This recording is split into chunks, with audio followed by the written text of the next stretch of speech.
तर मस्त फोडणी देऊन झालेली आहे आणि आता त्याच्याबरोबर हे मस्तपैकी चिकनचे असे पीस सॉरी हे असे पीस टाकायचे. कलेजा, नंतर लेग पीस, नंतर हे कुंदा. ते फिशवाल्याकडून कट करून घेतानाच आम्ही मोठे मोठे करून द्या म्हटलं, कारण त्याशिवाय मजा येत नाही.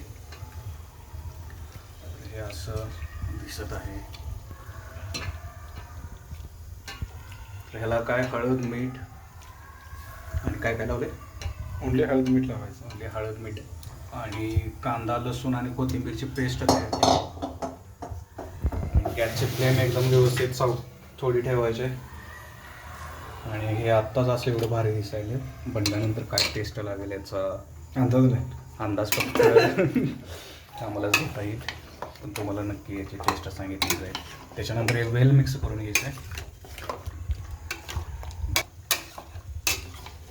आणि हे जे स्वतः आपण जेवण बनवतो त्याच्यातून जे मजा येते ते तुम्ही बाहेर हॉटेलला जावा किंवा दुसऱ्याच्या हातचा पदार्थ खावा, त्याच्यातून जी चव येते त्यापेक्षा स्वतः बनवलेली जी चव चांगली असते.